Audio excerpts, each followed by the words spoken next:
Terus bagaimana miturut pandangan ilmu tasawuf tentang hal itu? Bapak Ibu hadirin rahimakumullah, sehingga dalam pandangan ilmu tasawuf memberikan solusi. Yang solusi itu mengindahkan terhadap baik hukum syariah maupun hukum hakikat. Mengindahkan baik secara jasmani, lebih-lebih secara rohani. Artinya tidak dilarang bagi kita saat di dunia ini menjadi seseorang yang sukses dunianya, tidak dilarang.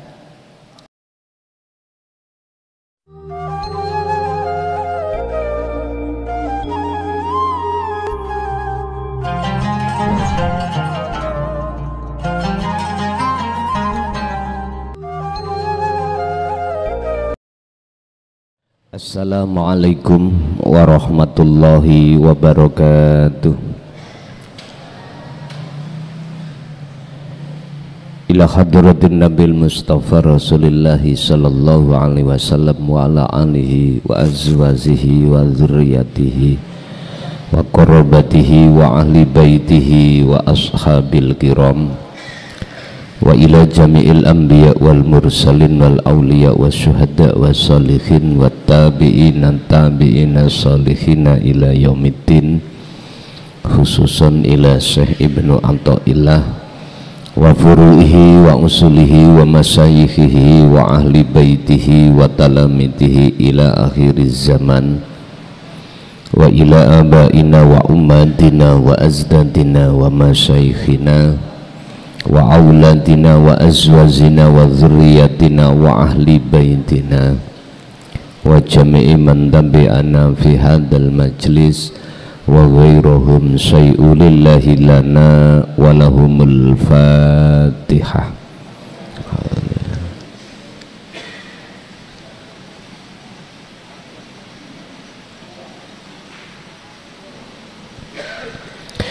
Bismillah, alhamdulillah, la khawla wa la quwwata illa billah. Asyhadu an la ilaha illallah wa asyhadu anna Muhammadan abduhu wa rasuluh. Allahumma salli wa sallim wa barik alaihi wa ala alihi wa ashabihi ajma'in.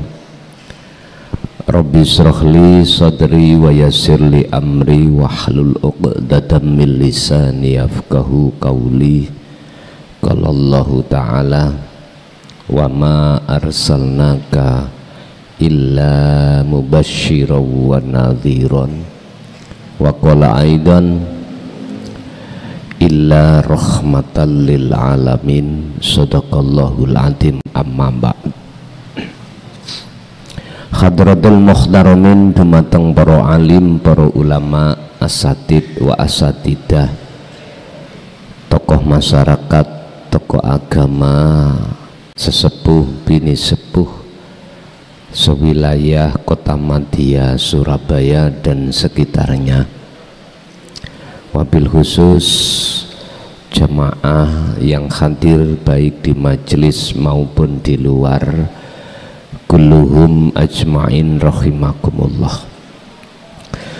Puji syukur alhamdulillah, malam hari ini kita masih diperkenankan Allah bertemu dan bermuajah dalam rangka ta'lim muta'alim, mengaji bersama-sama tentang ilmu tasawuf yang bersumber di dalam kitab Hikam, yang untuk malam hari ini kita masuk di dalam pasal 33 tentang masalah doa yang bagaimanakah yang mesti Allah kabulkan. kabulkan. Hal itu diterangkan beliau di dalam fasal ini tentang masalah tawakal. Salah satunya adalah tawakal. Jadi kita nanti akan membahas tentang tawakal dari sisi pandang sudut hakikat makrifat itu bagaimana. Akan tetapi sebelumnya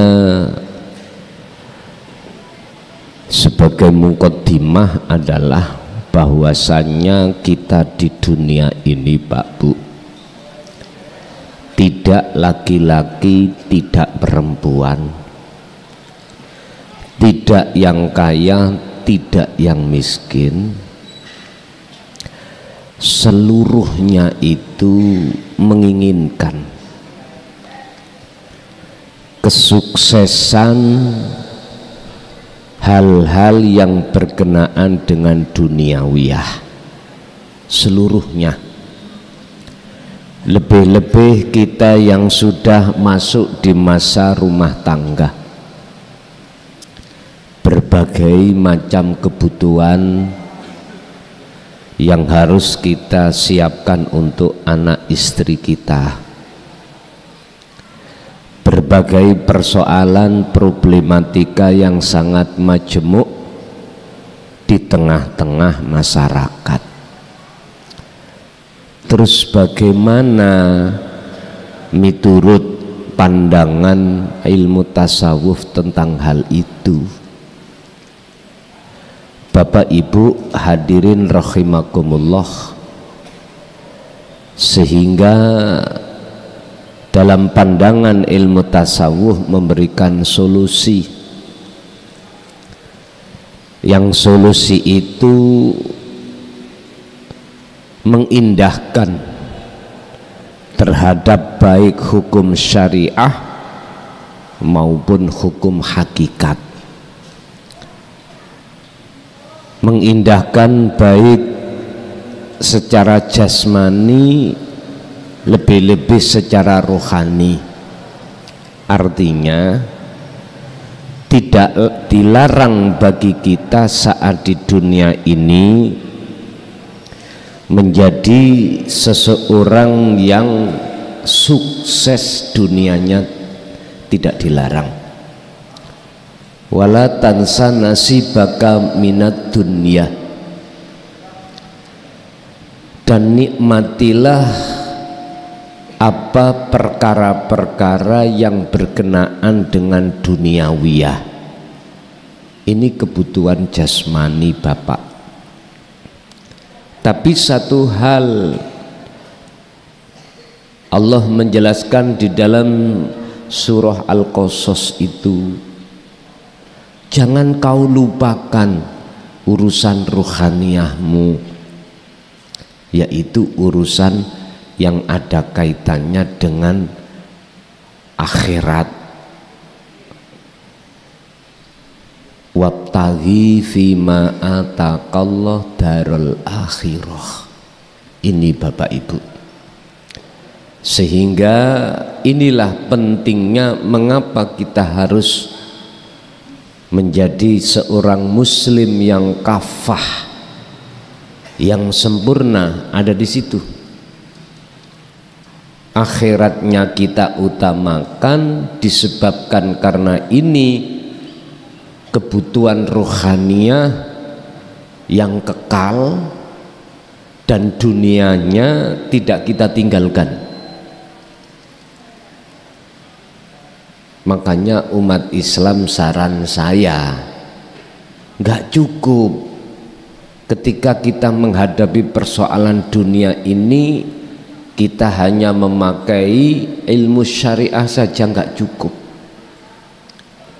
Sebab siapapun kita tatkala hanya memakai pedoman akidah hukum syariah, hati ini nggak ada puasnya Pak tentang dunia, kecuali kita itu sudah sampai pada hari di mana Allah tetapkan kepastian itu datang, kita akan berhenti tidak memikirkan hati ini persoalan duniawiyah kalau kita itu sudah hatta zurtumul maqabir, sudah meninggal. Inilah yang Allah katakan dalam salah satu ayat, golongan orang-orang yang merugi adalah ketika saat di dunia hanya hati ini hanya memikirkan alam dunia, tidak mau memikirkan alam akhirat. Sedangkan ajaran risalah yang dibawa oleh Rasulullah illa rahmatan lil alamin, rahmah itu hubungannya dengan ruhaniyah. Saya tidak diutus Allah di bumi ini kecuali untuk menjadikan rahmah di segenap alam. Berarti tidak hanya kita sebagai manusia saja. Artinya bagaimana kita sebagai manusia itu bisa mendapatkan rahmah. Otomatis ini tidak terlepas dari pendidikan akidah di dalam hukum hakikiyah yang di dalam Islam disebut sebagai ta'alimat tauhid, pendidikan ajaran-ajaran Rasulullah yang dijalur untuk mengesahkan Allah ini. Tapi di tengah masyarakat kita khususnya umat Islam, dua hal ini dipandang hanya sebelah mata. Fakta di lapangan kalau kita sensus sedikit sekali, khususnya umat Islam dan umumnya umat manusia mau memikirkan keruhaniahnya di mata Tuhannya. Ini cuman sedikit golongan yang kecil. Makanya lewat kesempatan pada malam hari ini mencoba kami untuk memberikan masukan. Pertama, ketika kita menghadapi persoalan dunia, tidak cukup kita hanya memakai akidah di dalam hukum syariah, betul cukup. Coba ayo dilihat, diistihad di tengah masyarakat, mulai dari golongan masyarakat kecil, menengah, bahkan atas. Coba kita tanya, golongan beliau-beliau yang sudah di atas ajalah, apakah kekayaan dari harta berfisik atau non fisik? Kita tanya, sudah mendapatkankah kedamaian lewat status panjenengan? Nggak bisa, Pak, nggak bisa. Justru kita yang ada di golongan ini, satu yang kita takutkan. Apa? Takut jatuh miskin dan mati. Itu yang kita takutkan. Coba ditanya.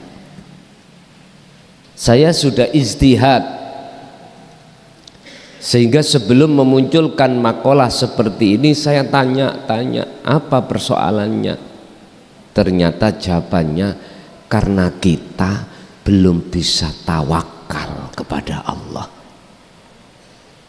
Kita tawakalnya itu hanya secara lisan, bil lisan, hanya itu. Tapi bil qalbi, pada sesungguhnya belum. Lah, ini tidak cukup, Pak. Kita hanya memahami akidah di dalam hukum hakikiyah saja yang berbuah yang namanya nurut tauhid, kefahaman ilmu tauhid nggak cukup. Ternyata harus didorong dengan wa'amilus sholihah, praktek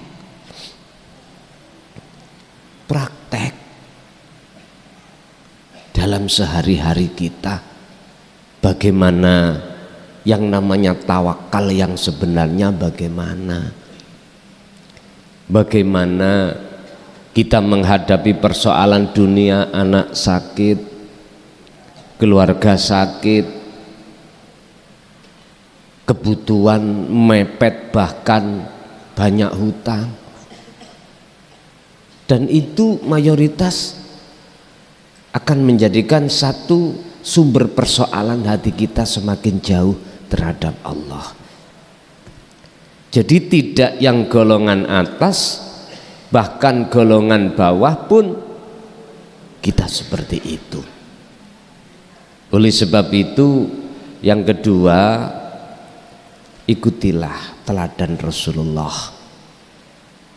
Bagi kita di golongan mana, diletakkan golongan Allah di mana, di bawahkah, di tengahkah, bahkan di atas.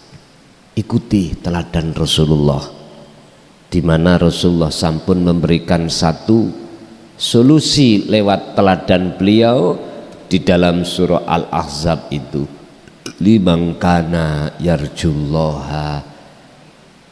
Upayakan bagaimana caranya hati ini ada keinginan untuk bertemu Allah saat di dunia ini. Otomatis Pak, ini tidak bisa dipisahkan dengan taklim muta'alim kita setiap bulan ini, yaitu tentang ilmu tauhid. Tidak bisa dipisahkan, karena ini adalah inti dari wahyu Rasulullah yang dari Allah disampaikan terhadap kita sebagai umatnya. Wahyu inti ini, kita tahu mengapa umat-umat sebelum kita itu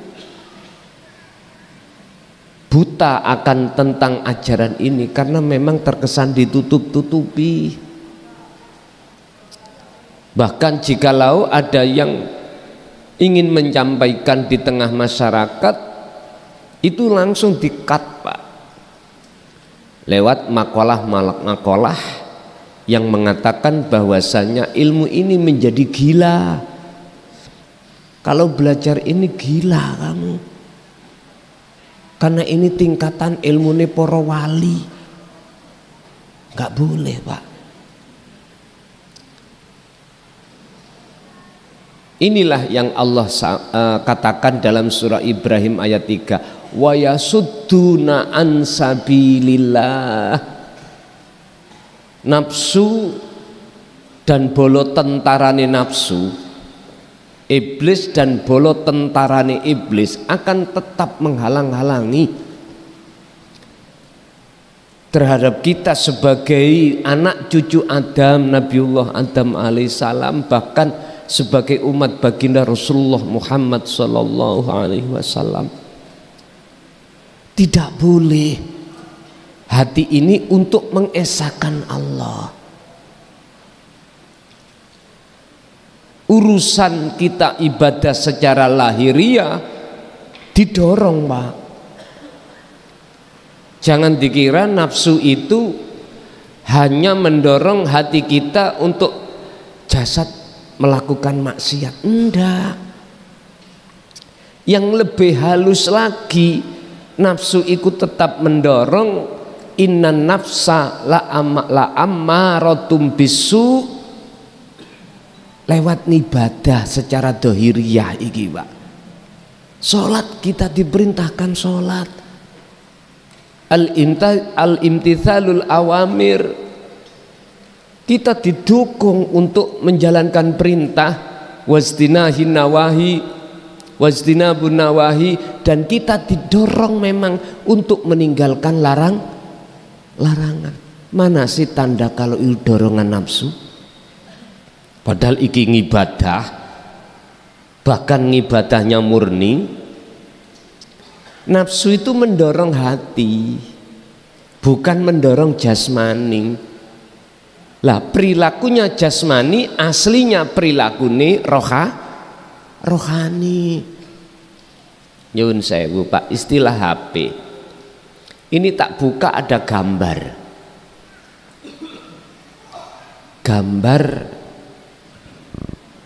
makhlul qiyam, kelihatan nggih? Tulisannya bacaan syair-syair sholawat makhlul qiyam, kelihatan gambar. Loh, gambar ini dari mana? Aslinya dari file yang tersimpan di dalam memori. Lah ngoten nah. Kalau kita melihat memorinya nggak tampil ini, nggak akan tampil bacaan makhlul qiyam. Berarti wujud makhlul qiyam di dalam memori yang tidak bisa kita lihat sebelum dibuka itu sebetulnya adalah ketika kita buka tampil itu.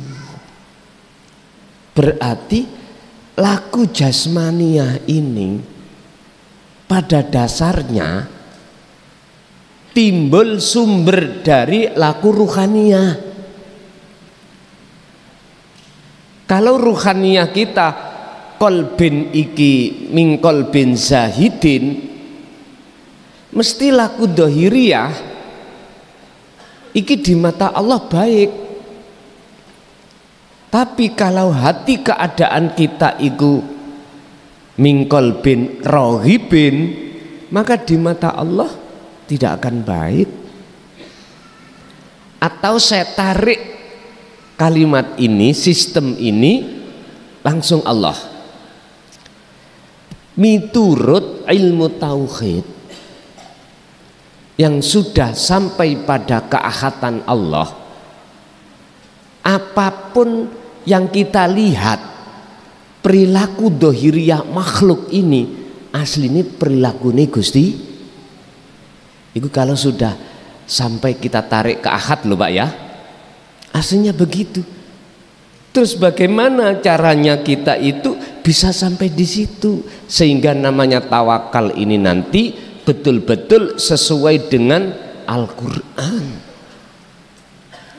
Allah dawuh dalam surat At-Tolak ayat 3, wa may yatawakkal 'alallah fahuwa hasbuhu. Barang siapa yang betul-betul menyerahkan dirinya pada Tuhannya Allah, fahuwa hasbuhu, maka Allah mencukupi dari apapun yang panjenengan kali kula butuhkan. Butuh kita itu cuma dua Pak, alam dunia, alam akhirat. Ini alam dunia ya sudah Allah tetapkan, ya udah itu.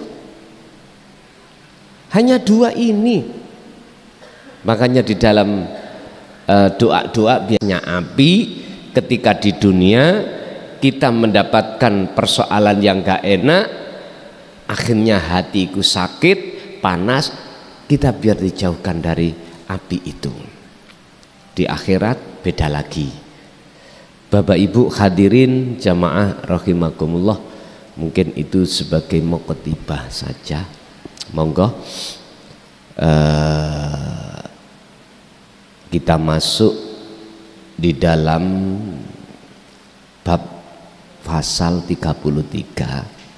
Sedikit ini tadi pengurus memberikan pesan terhadap kami supaya nanti sehabis mengaji kita makhlul qiyam sekedap. Jadi itu mriki nanti petugas yang ditunjuk mohon siap-siap nanti. Bapak Ibu hadirin, sedikit kami mencuplik mengapa kita disunahkan untuk memperingati hari kelahiran Rasulullah dari sisi hakikat. Kalau sisi syariat sih panjenengan sampun paham. Hadis inggih pun wonten, sing sapa wonge ada niatan mengeluarkan sebagian di antara hartanya untuk memperingati hari kelahiran Rasulullah, maka di situ akan Allah ganti dengan catatan dengan hati ikhlas. Iku hadis, Pak. Secara syariat seperti itu. Yang punya ayam sembelih untuk kita berikan sedekah, nggak tumpeng terhadap. Kadang kita sebagai umat Islam kita bawa ke musola, surau, masjid. Kadang-kadang bahkan tadi saya dapat cerita di daerah saudara saya di Madura, itu katanya setiap rumah kebanyakan mengadakan maulid Kanjeng Nabi, bahkan sampai dibelan-belani, mohon maaf ya, dibeleh nih sapi, dibeleh nih kambing, dibeleh ke sing gak duwe ayam, kadang-kadang yang nggak punya dibelani hutang-hutang, kadang-kadang seperti itu. Tapi ini nggak cukup. Kita hanya melakukan secara lahiriah saja. Barometer ikhlas itu, Pak, adalah hati ini tidak merasa bahwasanya kita manusia itu bisa melaksanakan memperingati kelahiran kanjeng nggak cukup. Justru hati kita harus merasa bahwasanya olehnya bisa ini terjadi semata-mata illa billah. Ini loh barometer ikhlas. Sehingga beliau Ibnu Athaillah membahas tentang masalah amal ibadah. Itu konsepnya diterima dan tidak itu tergantung ada ikhlas apa ndak dalam hati. Al-a'malu suwarun qaimatun wa arwahuha wujudu siril ikhlas fiha. Amaliyah napa niki kita sudah bahas di fasal yang dulu. Amaliyah apapun sebenarnya itu jikalau tidak disertai hati ikhlas pada Allah, laksana patung yang tidak punya ruh. Suwarun qaimatun, seperti patung qaimatun hanya berdiri, tidak bisa gerak dan lain sebagainya. Artinya amalah ia itu di mata Allah tidak akan ternilai sebesar apapun amaliyah ibadah kita, di mata Allah tak ternilai manakala tidak ikhlas. Terus ruhnya amal ibadah itu apa? Wa arwahuha, itulah wujudu siril ikhlas fiha, wujude rahasiane ikhlas fiha di dalam amal ibadah. Barometernya adalah minimal kita olehnya bisa melaksanakan sholat, hati ini harus sambung terhadap Allah lah yang menggerakkan kita, minimal itu. Maksimal, makanya di situ siri rahasia di balik ikhlas apa sih sebetulnya? Dalam hati sudah tidak ngaku-ngaku kalau ini lagu kita, tapi lagu ini Gusti Allah. Itu tadi sebetulnya Pak, Apa perilaku jasmaniah kita itu perilaku rohaniyah. Apa perilaku makhluk di dunia ini perilakunya Allah. Ini kalau sudah sampai ke akad loh Pak ya. Kalau belum sah kita. Belum sah. Akhirnya ini gak sah, disah-sahkan. Jare Guson ya ngaji nih kabeh kok Gusti Allah. Nang lokalisasi yo Gusti Allah, ayo nang lokalisasi. Le gak paham kalau gitu. Lah sih masih dalam hati kita masih menjadikan perbendara Allah yang buatan saged. Artinya hukum ini belum sah bagi kita. Belum sah. Kejaba sangka iku, kecuali daripada itu. Kalau kita sudah ada di makom betul-betul detik-detik makom makrifat, makom keahatan Allah, sudah. Akhirnya apa? Gak mungkin lah Pak, jenengan ini akan melakukan hal seperti itu. Gak mungkin. Jenengan itu sibuk, hati ini menjaga hubungan dengan Allah saja, itu sampean sibuk itu. Kadang-kadang gini kita itu lupa tentang masalah siapa istri kita, anak kita, kerja kita, lupa kok. Hati-hati, kadang-kadang nafsu itu halus sekali menggoreng kalimat-kalimat yang dijadikan opini, akhirnya disimpulkan, kesimpulannya itu akhirnya tidak hanya membahayakan diri kita sendiri, akan tapi juga orang lain.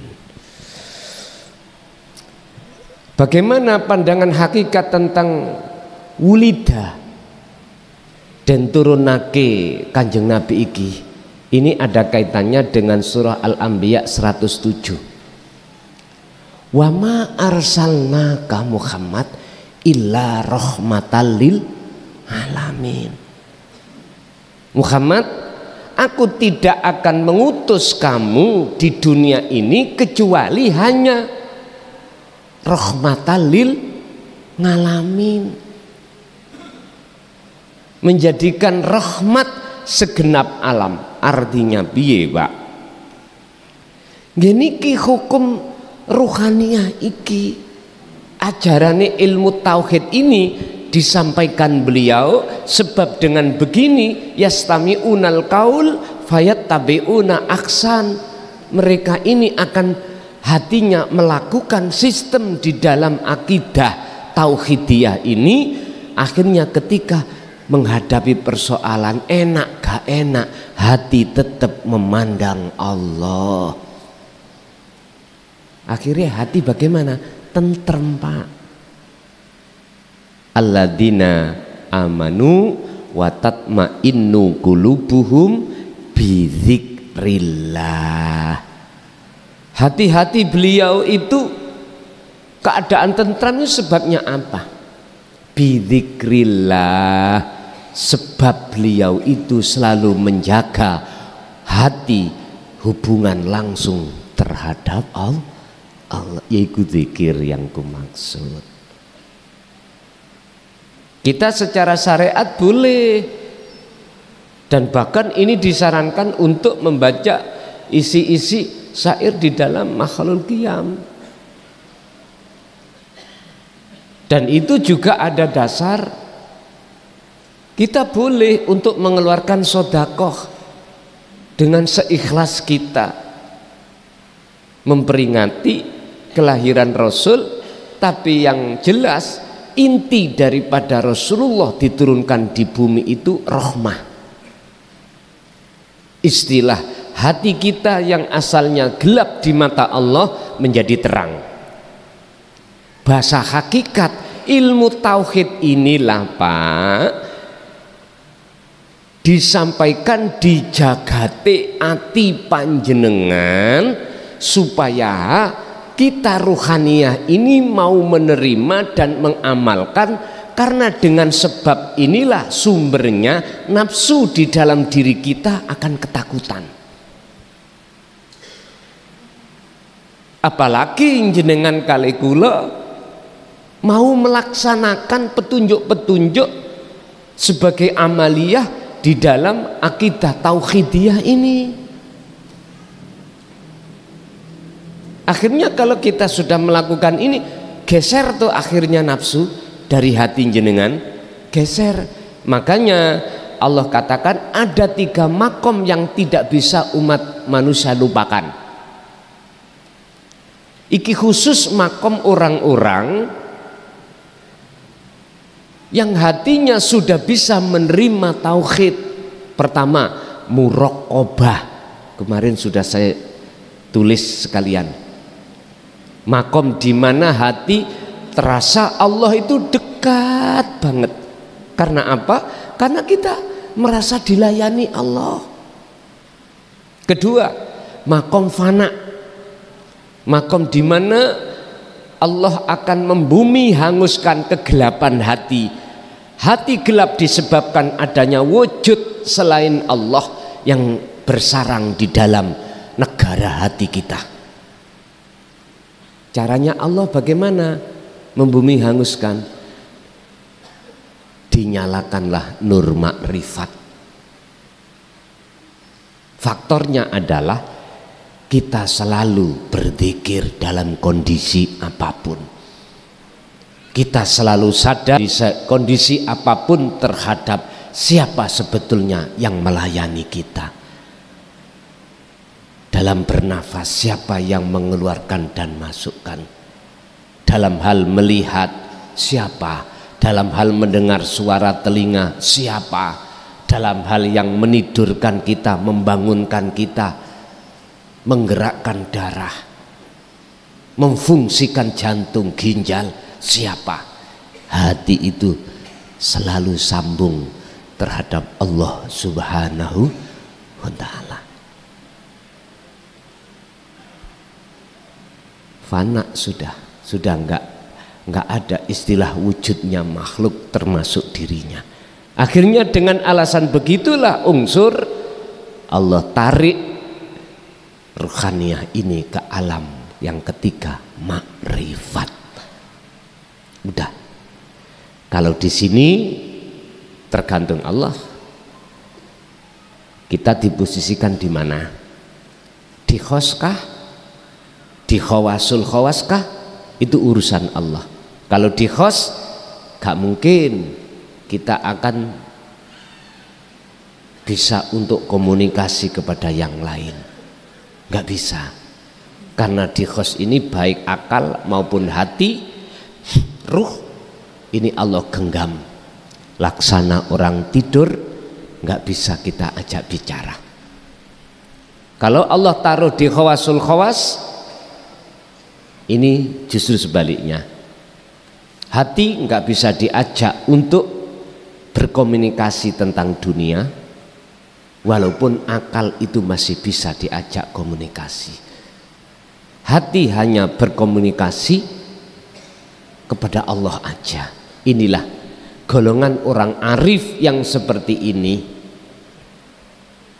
Yang beliau harapkan itu cuma 2. Apa? Ditetapkan Allah, iki bahasa syariati. Mohon supaya Allah menetapkan terus dia olehnya melakukan secara dohir amaliyah ini, hati ini mencukupi hak-hak Allah. Apa hak-hak Allah? Tajalli. 1. Nomor 2, dimohonkan terhadap Allah cahaya makrifat selalu disinarkan. Cuman itu. Enggak ada permintaan ya Allah bojo kula tambahono maneh, mboten. Enggak ada. Ya Allah tambahono santriku, enggak ada. Ya Allah tambahi kekayaan aku, enggak ada. Hanya 2 itu yang beliau harapkan secara manusiawiyah. Karena dia ada di khos, wajar seperti ini. Kalau di di khawasul khawas wajar, kalau di khos mboten saged. Dijak komunikasi aja nggak bisa, apalagi berdoa nggak bisa. Dia sudah nggak bisa apa-apa, laksana orang tidur lho Pak. Ya sudah seperti itu. Pertanyaannya, jikalau kita diletakkan Allah khos, berapa masa waktunya? Urusan Allah. Bisa 1 detik, bisa 1 menit, bisa 1 jam, bisa 1 hari, bisa 1 tahun, bisa seumur. Itu haknya Allah. Kita nggak bisa mengikuti yang aneh-aneh, nggak bisa nuntut yang aneh. Kita isinya mengalir begitu. Bapak Ibu hadirin, lah itu yang khawasul khawas kok kelihatannya itu gak mengalir. Bagaimana? Tetap mengalir. Tapi secara hakikat beliau tidak akan pernah mengucapkan harapan 2 tadi ndak. Dia tetap mengalir, tapi berhubung dia itu ngayai, ngopeni umat, akhirnya harus secara syar'i harus berlaku doa itu tadi. Makanya mohon maaf, kami kalau diminta doa itu secara umum yang saya masukkan hanyalah pertama tentang bagi kita yang hati belum dibuka Allah ndang dibuka gitu. Yang kedua cahaya makrifat jikalau belum dinyalakan Allah ndang dinyalakan, termasuk terhadap anak cucu kita. Jikalau kita itu belum bisa memandang wujudnya Allah, lekas sedang dipandangkan oleh Allah. Hanya itu, kami nggak pernah minta-minta sing aneh-aneh, apalagi ya Allah tambahi garwa kula mboten nate ngaten. Bahaya niki nek sampean amini nggo ngoten. Nek sakmono kae terus tambah terus piye Ibu? Muring-muring kok. Pun monggo kita mulai bab fasal 33. Faslun utawi iki fasal iku at-tawakkulu 'alallahi, pasrah, menyerahkan diri Allah terhadap Allah. Ma tawaqqafa ora bakal angel Pak apa mat labun penjaluan iro. Doa Anda itu tidak akan pernah dibikin angel oleh Allah, artinya tidak akan pernah ditolak. Doa yang bagaimana? Anta kang utawi iro, anta khali utawi siro iku talibuhu wong sing nyuwun hu ing ma isine adalah perkara sing disuwun birobbika apabila jenengan senden birobbika kelawan pangeran iro. Permintaan jenengan iku tidak akan sulit manakala hati panjenengan bersandar terhadap Tuhan panjenengan. Mengapa di sini kok gak memakai billahi, kok memakai birobbika? Ini menunjukkan apapun agama kita, nama apapun, siapa nama apapun Tuhan kita, berarti tidak hanya untuk umat Islam. Walaupun Quran ada Pak ya, wa man kana yarju liqa'a rabbihi, ada. Kok gak langsung aja liqa Allahi, kok gak gitu? Ini menunjukkan bahwasanya faedah nakiroh umum itu boleh dilakukan tidak hanya umat Islam ataupun selain agama Islam. Bahasanya Rabb itu adalah Tuhan. Tuhan berarti umum toh Pak? Umum. Ya ayyuhal muslimun marabbuka, siapa nama Tuhanmu? Kita jawab Allahu Rabbi, Tuhanku namanya Allah. Beda dengan umat yang lain. Artinya apapun agama Anda silakan.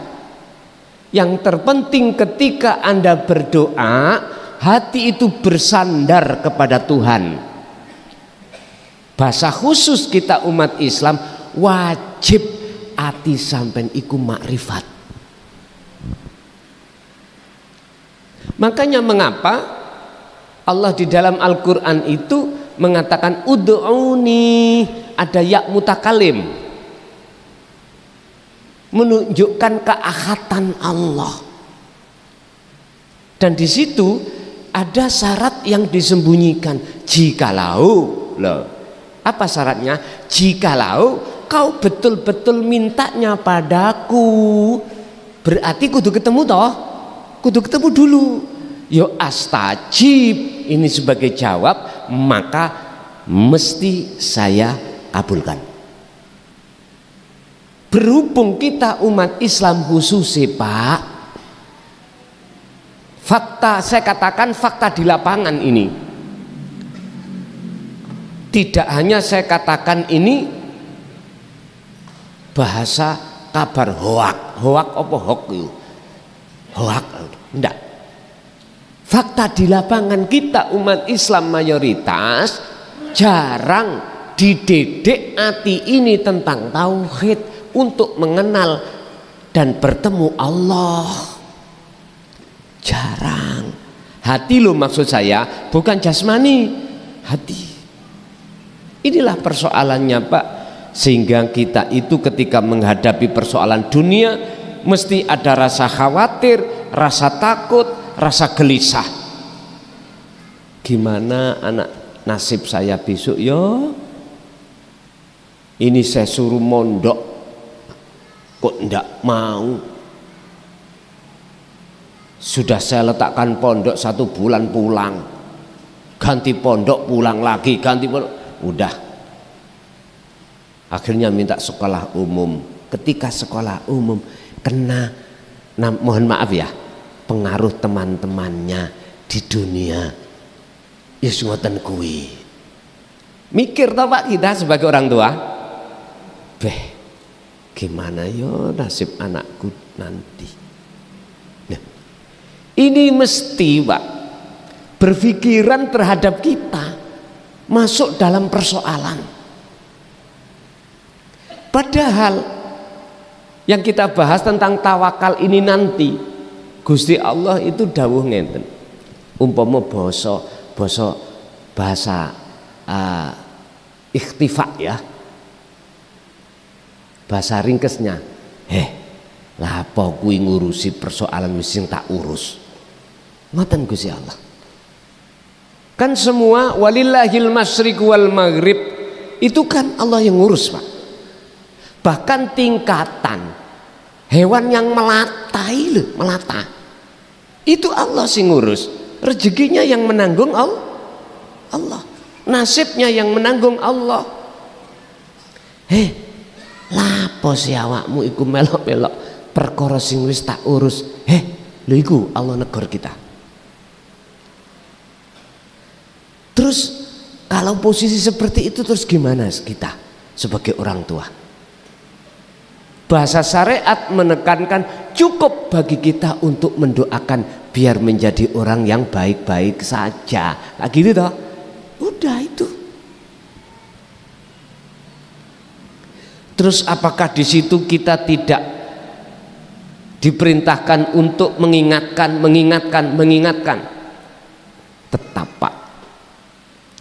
Kalau kita bahasa syariat, kita nggak bisa lepas tidak mengingatkan sebagai orang tua terhadap anak. Hukum syariat gak berlaku kalau kita hanya memakai hukum hakikat. Hukum hakikat itu ngeten, karepmu ya wis, gak karepmu ya wis. Dadi Pak, ana wong nyuri-nyuri iku karepe Gusti Allah. Bah, curi-curien ngono. terus garwa kita dicuri orang, curi-curian nek gelem. Sik, kira-kira hukum syariat buyar mboten? Buyar nggih? Kita di dunia Pak nggak bisa lepas dari hukum itu. Kejaba kecuali kalau kita sudah meninggal, rebut-rebutan nggak apa-apa. Garwa yang kita tinggalkan nikah ono terserah. Makanya kalau di dalam perdes saya di desa saya Pak, ini ki aturan adat loh ya. Kalau ada warga saya nyenengi istrinya warga lain, satu warga ya, itu hukumnya ada dua. Pertama, kami karak. Kedua, kami usir. Ini. Dan ini tidak menjadi hukum secara luas, enggak, adat. Betul napa-napa hukum adat itu. Nek hukum adat berarti kaum setempat. Desa lain enggak diberlakukan, ya haknya. Kalau desa saya hukum adat saya tegakkan. Kalau si A menyenangi si B, sementara si B itu adalah istri orang, lihat aja. Kalau dibiarkan Pak, udah, ini akan melanggar hukum yang ngapunten. Kalau wis WA-an iku nggak dicegah, terus nomboten. Akhirnya endingnya apa? Kalau kita sudah punya suami istri, intinya apa? Hubungan seksu, esek-esek jero sual. Loh iya, itu yang terjadi akhirnya. Akhirnya muncul hukum zina muhson atau ghairu muhson. Ini yang Rasulullah tidak kehendaki. Akhirnya aku beranikan untuk menegakkan hukum adat. Tapi yang dipilih mesti diusir. Sebab nek dikarak benjut kabeh Pak. Tahu benjut kabeh? Nggak jadi orang. Jadi keluarga yang tidak tersangkut itu dengan sendirinya sakit hati, akhirnya nonjok toh. Seada-adanya yang dihantamkan, yang penting kena ngono. Ini jelas menurut hukum Indonesia kan nggak boleh toh Pak ya, nggak boleh memakai kekerasan atau menghukum sendiri. Makanya tak panggil di kantor, udah KTP mana, semua kakak tak kasih, memilih kemana kamu, pindah kemana, hanya itu. Nah kalau sudah diperingatkan seperti ini kok masih terjadi, berarti itu orang bukan orang Pak. Kan kita sama dia. Sampai saya kasih tahu, kalau kau kepingin tak kasih duit budana lokalisasi gitu, daripada istri orang, saya kasih gitu. Terus nguniku ya belum sampai ada lah, minta Gus duit gena lokalisasi, belum pernah. Padahal kalau tadi setengah guyon, tapi jika lo ditemani ya tak kasih Pak, wis urusan dosa didik dang. Nah daripada dosa besar sama warga saya sendiri lah gitu, tak ambil hukum yang paling ringan, wis gak apa-apa. Sampun, kok belakrak tutup kuno nyapa Pak. Pun. Doa itu tidak akan pernah Allah tolak manakala hati ini betul-betul bersandar kepada Allah. Artinya bersandar ya apa? Pun niki sampean tes ya, sampean tes. Jadi makalah ini kita buktikan. Tolong secara dohir hati jenengan kan mempunyai keinginan. Apakah urusan babakan urusan duniawiyah atau ukhrawiyah? Saya mohon, jenengan mohon pada Allah. Terus di dalam lubuk hati jenengan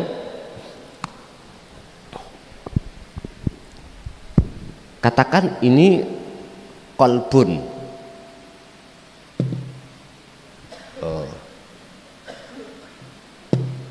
hati. Dalam hati sampean niku kan wonten namanya fuad.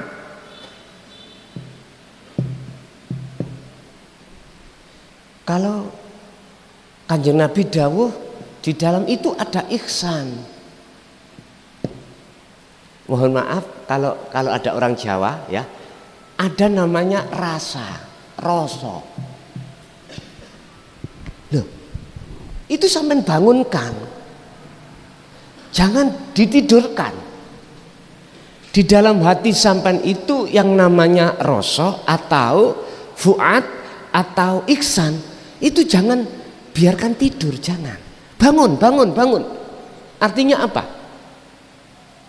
Jenengan iku lewat yang namanya rasa, lewat ihsan, lewat fuad, harus merasakan kehadiran wujudnya Allah, yaitu hidup dalam diri sampean sebagai isim fa'il, sebagai subjek, sebagai pelaku. Terus lantas kalau sudah ada di situ jangan disimpulkan secara ilmu berarti Gusti Allah yang dungo. Loh, Gusti Allah kok dungo toh? Saya gak dipaham nggih. Artinya yang dimaksud jenengan itu bersandar kepada Allah, lepaskan keakuan dalam hati sampan kali kula yang tadinya muncul rasa kita yang berdoa, kita yang melakukan, sampai lepas. Tapi kalau ini sudah lepas, bukan berarti Allah berdoa. Allah lah mboten butuh napa-napa toh? Enggak. Itu artinya apa? Inilah yang kumaksud berlakunya hukum syariah dan berlakunya hukum hakikat. Jadi seirama. Wes sampean tes. Nanti sampean tes kalau dalam makalah para alim ulama, kalau malam kita ambil sepertiga. Wakilah ada yang mengatakan sebagian. Kalau sepertiga berapa Pak? Maksudnya maghrib itu jam berapa? Ghurubus Samsi jam, wis katakan jam 5 gitu aja ya. Itu bagi kita yang ada di sini itu jam 5. Terus subuhnya muncul fajar sodik itu katakan jam subuh. Jam subuh jam 4 katakan, mudah aja. Dihitung sekarang. Ini kalau kita mengambil sepertiga. Tadi 5 ya. 5, 6, 7, 8, 9, 10, 11, 12, 1, 2, 3, 4. Berarti 11 jam. 11 jam ini sampai bagi 3. Ketemu berapa? Aku matematika gak lulus, Viana. Ketemu 4 3 koma ya. Oke, 3 koma. Sampai hitung 3 koma itu mulai jam 5. 5, 6, 7, 8. Duguri 8 berarti 3 koma tadi ya. Lah ini sepertiga. Sepertiga yang mana yang harus sampai ambil? Terserah jenengan. Ada yang memakai sistem seperti ini, ada yang memakai setengah dari sepertiga. Berarti nek tadi itu 6, 7, 8 dihitung mulai 9-nya. 10, 11, 12. Berarti mulai 12 itu kita mulai. Niku terserah. Kita milih sistem yang mana. Tapi tidak dibahas waktu itu di sini. Di makalah ini hanya membahas bersandarlah dirimu kepada Tuhanmu. Dirimu maksudnya hati, bukan jasmani. Berarti bisa bersandar jenengan ini wajib unsurnya itu jenengan iki paham tentang tauhid. Tauhid yang dimaksud mengesahkan Allah khususnya tentang masalah dzikir tadi. Intinya bersandar itu yakfur bitauhid, melepaskan keakuan rasa dalam diri yang tadinya kita merasa yang berdoa, makhluk yang melakukan, ini harus lepas. Caranya apa? Iso lepas, jenengan wajib ning jero ati namanya rasa atau ihsan ataupun fuad, itu kita gugah, kita bangunkan.